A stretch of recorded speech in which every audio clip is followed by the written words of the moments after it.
Orchestration Recipes are back. Yay! Yay! Yay! This beloved little music course has risen to the very top for me when it comes to giving orchestral composers musical aha moments. Those precious, precious moments of, that's how composer X made that sound in movie Y.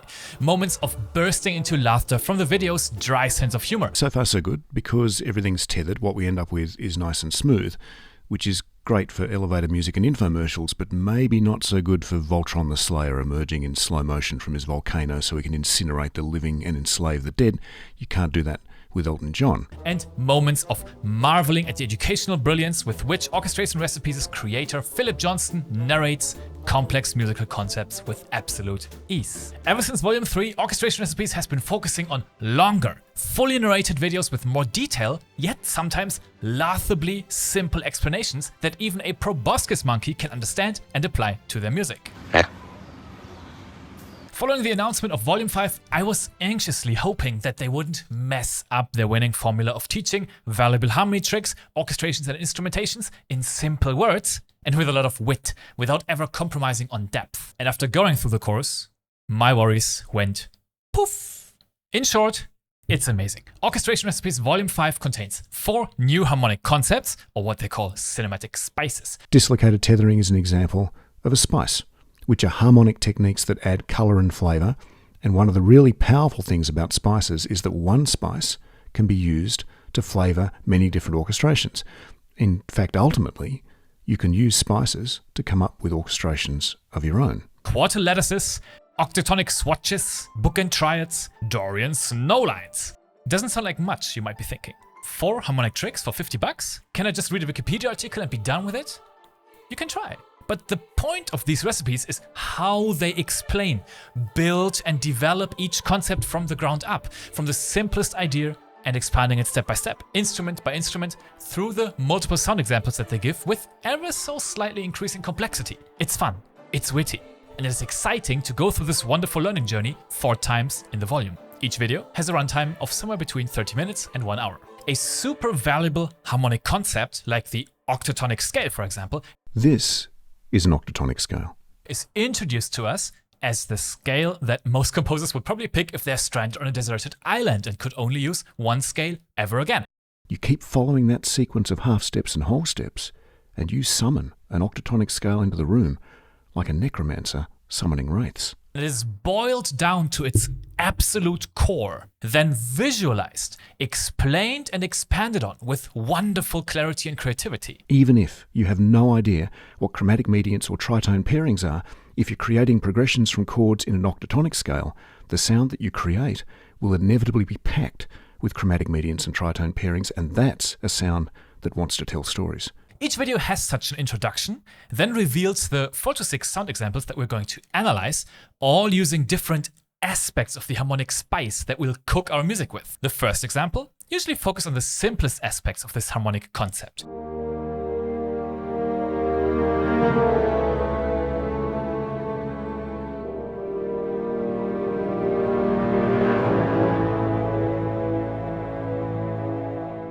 And then adds tips and tweaks for melody writing, making room for the orchestral instruments and their ranges, filling the harmonic spectrum and adding sparkle and flourishes on top, all with the goal of summoning a rich musical world.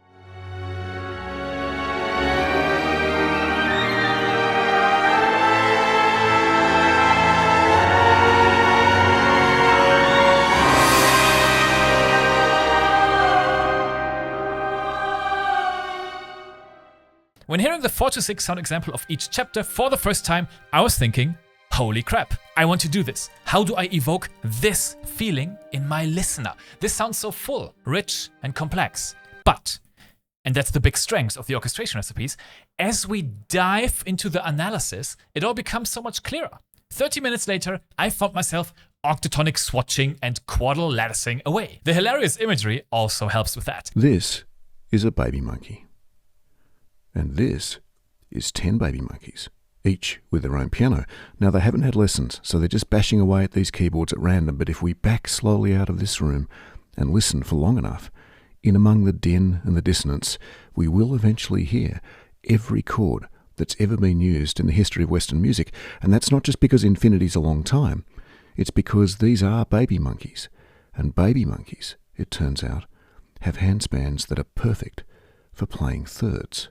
The occasional AI art in the storytelling part adds a bit of eye candy without ever getting obnoxious. More importantly, the theory and analysis parts are very well humanly edited and with razor-sharp focus on what's important. We see sheet music when we have to, MIDI notes in the DAW when it makes sense, and these very helpful simplifications that zoom out and help us look at the bigger picture, the contour of a melody, or how the space is utilized on the frequency spectrum without obsessing over individual notes. In good old orchestration recipes fashion, sample libraries don't matter.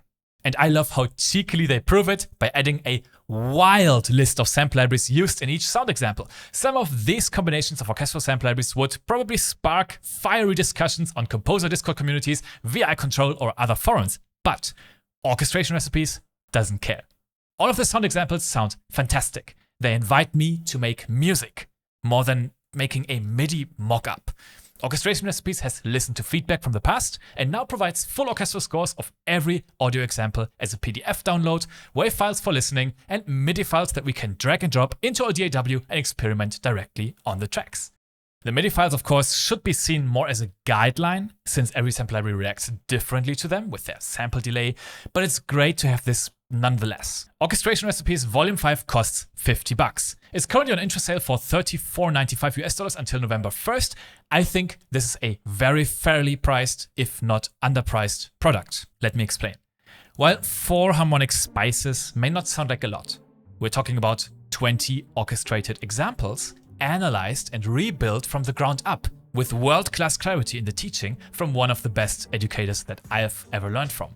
Not only did I learn the 20 orchestrated examples, but more importantly, I learned how and why they work and how I can make my own versions of them. Sometimes I hear a sound from a movie or a video game and I recognize this sound, but I have no idea how to replicate it. Even if I used an octatonic scale, I wouldn't know what accompaniment works with it, what instruments go with it. These tips and gems inside the videos empower me with knowledge. Powerful!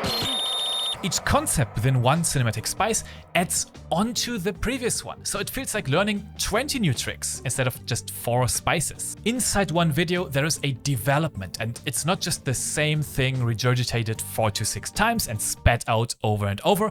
It's exciting to follow these videos and learn gradually. If you're still on the fence, the website is transparent. With descriptions of each harmonic spice and sound examples, you will know if these sounds are what you want in your repertoire as a composer, or if you don't want that. If you hate the sound of all of these 4 spices, maybe you should pass. But if any of these spark your interests that make you think, I wish I could do that, then you'll find a treasure trove of musical gold. And just like cooking with salt, turmeric, or cinnamon doesn't make every dish taste the same, I think you won't also have to be afraid that using these harmonic spices will make your music suddenly sound generic. We can season them to taste and use them in our visions of a musical universe, because Orchestration Recipes does a great job at making us understand the effect that each musical decision has, rather than just replicating them. They prove it by having all sorts of genres in the sound examples. Brass chorales, Gustav Holst style orchestrations, sea shanties, a 007 mockup with a twist.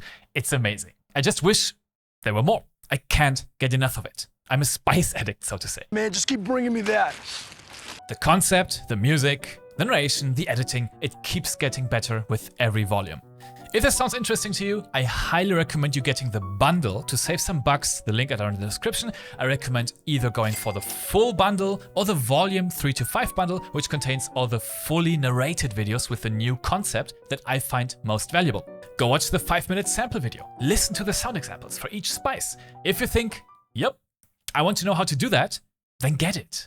If you rather make different music, check out volume 4 or 3. They have different spices. Maybe one of them is for you. Volume 1 and 2 are great as well.